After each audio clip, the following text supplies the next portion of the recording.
couple of days later going off about her stuff. Like, I need my stuff. And I'm like, well, I needed my car and you left me outside. So really, I don't give a f about your shit. Don't call me no mo unless you want to fight. Hi guys, welcome back. I just wanted to start by saying thank you so much for all of the feedback that I got on last week's video. A lot of you guys seem to really love it. Thank you for all of the likes and comments and shares. I'm so happy. Anyway, so I do have a little update about last week's story. So if you didn't watch it, please stop right now before you go any further, because you're not going to know what the hell I'm talking about. Go watch last week's video, come back, and then listen to this, which is fine. Like, he looked a little short anyway.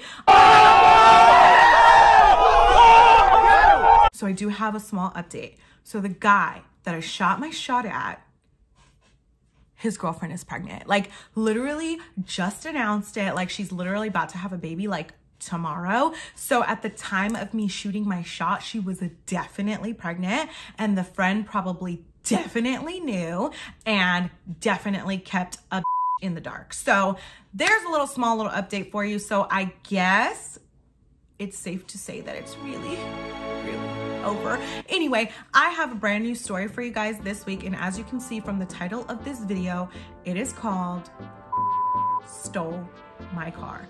And you might be thinking to yourself, what does that mean? We're gonna get into it right now. So grab your popcorn, get your and let's get to it.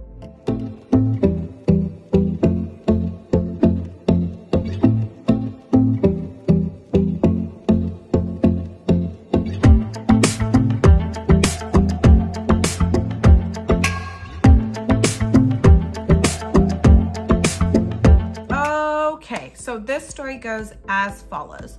We all have that friend that is problematic, that we fight with a lot, that you just can't seem to get along with, right? So you have to love that friend from a distance. So this story involves a friend that back in the day, I used to get into it with her a lot. As adults now, we have separated and we're no longer friends because we realize, like, look, oh, we just get into too much. We're obviously not meant to be friends, so we no longer speak. However, she just followed me on Instagram. I haven't spoken to her in years, and I mean years. She just followed me on Instagram, and it reminded me of the story, like, did you think I forgot that you stole my vehicle? Anyway, so this story goes as follows. Like, we were just coming back from one of our tumultuous, like, breakups as friends. Like, we all go through those, right? And I just remember it being like fairly new. Like, we hadn't been talking for that long. And I had really important plans to go sit outside at 12 o'clock at night and wait for Justin Timberlake to perform at the Hollywood Palladium. He was having a 9 p.m. show, and I went out there 12 o'clock a.m. the night before to wait in line because it was general admission, first come, first serve. So of course I had to make sure I was in the front. Duh. So she was at my house, and as I said, like, our friendship was real, like, you know, so I didn't really trust her to, like, stay in my house by herself. So I told her, like, look, I'm going out for a night of Justin Timberlake partying. You can come with me if you want, and wait in the car while I wait in line, because you can't stay in my house by yourself, pretty much. So she comes with me down to the Palladium. Mind you, what a f***ing day. This is the same day that I met the psychopath that I had to slap for calling my mom a fat whore. If you don't know that story, I'm gonna link it above here. Anyway, I'm like doing my thing, right? I'm outside with my Justin Timberlake friends, and we're all in line, cold, waiting for hours and hours until showtime, right? So my car is parked across the street. My friend is sitting in the car. She decides that she's going to turn on the heater because she's cold. Oh, are you cold? Like, I'm sitting out here in the freezing cold and you're in the car and you're cold. She decides to turn on the heater and my battery dies. So that was like already like strike one. Like, I'm getting irritated with her because it's like, girl, why the hell would you turn on the whatever? So my battery dies, and while I'm in line, luckily, because I was in line for like 20 hours, that, you know, AAA came out, jumped the car, everything was fine. So she's continuing to like sit in the car, whatever. I'm continuing to wait for Justin Timberlake. When it's getting closer to showtime, you know, I had my stuff in the car. I go get glammed up, go change my clothes, do my hair, do my makeup. And at this point, it's like a free-for-all, right? Because it's first come, first serve. I've been in line for 12 hours, 20 hours. I don't even know how many hours.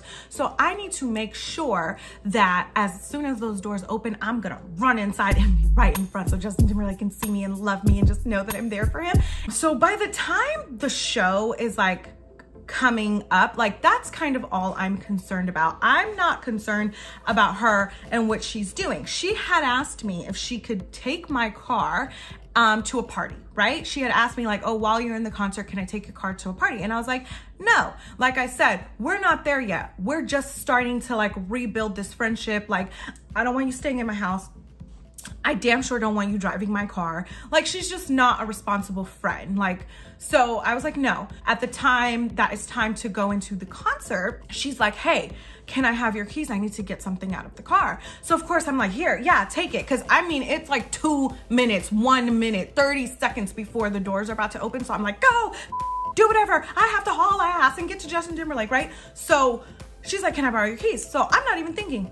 I'm like, woo, give her the keys. Go into the concert. I have the time of my life. I boogie all night with JT. And the concert's over at like 2 in the morning, 1 a.m., 2 a.m., right? So I come outside and I'm like, where's my car? Like, I parked right in front of the stadium. So it was like, instantly I knew that my car was gone. I was like, where's my car? So I'm like, oh my God, like, she took my car. So I'm like, okay, whatever. I'm gonna just call her. She probably just went to her party pissed because I said no, like, respect my boundaries. Anyway, so I call her. I'm blowing her up. She's not picking up her phone. So here I am stranded in Hollywood by myself. I'm actually not by myself. Luckily, a friend went with me to the concert. So she let me sit in her car until old girl finally answered. And I mean, she didn't answer for like, I mean, I must have called her like a lot of times, like 30. It's a little crazy, but you got my car. What the hell am I supposed to do? Anyway, so she finally picks up and I'm like, what the? Like, I am pissed, right? I am just going off like, what the? You took my car. You left me stranded. I told you can't have my car. Yeah. Like, I'm just going off, right? And so she's like not really saying anything. She's like, yeah, I did. I took the car and what? Like, and I'm like, oh my God, this is a fight, right? So she doesn't really say anything. She's just like, yeah, I took it. And like, you know, like really kind of like not saying anything. I'm like, okay, are you going to bring it back? Are you going to come get me? Are you like, no, she just ends up hanging up the phone and then not answering the phone for the rest of the night. So I had to call my Captain Save-A-Ho Star to come get me at 2 o'clock in the morning, mind you, in Hollywood. Star lives in the Valley. That's a 30-minute trek to come get me and figure out where the hell my car's at, right? So I get a phone call from, I don't know, like AAA, a towing company, somebody that's like, are you the registered owner of vehicle, blah, blah, blah, blah, blah. And I'm like, yeah. And they're like, your car is on the side of the road by Dodger Stadium. And I'm like, okay, like, okay. They're like, yeah, it ran out of gas. So there's nobody here with the car. It's just here. We found your information in the glove box and we gave you a call and we're going to tow it. So you mean to tell me that you stole my and you couldn't even put no gas in it? Like, what kind of is that? Like, you gonna steal a car and you gonna run out of gas and then leave it on the side of the road by Dodger Stadium? Like, you just left my. This is why I don't let you borrow stuff. This is why I didn't want you staying in my house. Do you guys see? Do you see where I'm going with this story? So now I'm like, okay, I have to get my car out of the impound. Next day, I go get my car. And I'm like, I'm looking. I know exactly what's in my car. I'm the that leaves a bunch of in her car. She stole some clothes out of my car. Maybe she needed an outfit to wear to her party. But I did notice that she left like her iPad. I think she left like a laptop, she left in the car, like a phone, an iPad, I think a computer. Anyway, she left some electronics in the vehicle. So I'm like pissed at this point. I had to spend $300 to get the car out of the impound. You stole like an expensive coat out of my car and some stuff, obviously some items out of my car. I'm pissed. I ain't even heard from you. So I sold her. It's a terrible thing to do. Whatever, what the hell was I supposed to do? I sold her stuff to pay for getting my car out of the impound. I think that that's fair. So she had the nerve to call me a couple of days later going off about her stuff. Like, I need my stuff. And I'm like, well, I needed my car and you left me outside. So really, I don't give a f about your shit. Don't call me no more unless you want to fight. Anyway, so she's like, girl, have the nerve to call the police on me, talking about I stole her stuff. I stole her iPad. I stole her whatever. I'm like, you stole my whole vehicle. You took my whole car. Like, you're talking about it was like a Samsung, like it wasn't even an iPhone, okay? So I'm like, okay. So the police actually called me. I'm like, really? Like, when I tried to file a police report against her for my car, you guys told me that she couldn't do anything because she had the keys, but you're gonna call me about her iPad? Anyway, so the police call me and they tell me that, you know, I have to meet them at the police station and do an amicable exchange of goods, and I need to give her stuff back, and she's gonna give me my stuff back that she took out of the car. So I didn't want to see her. So I had my sister, I was like, you know, I asked my sister, like, can you just go get the stuff? I don't want to see her, right?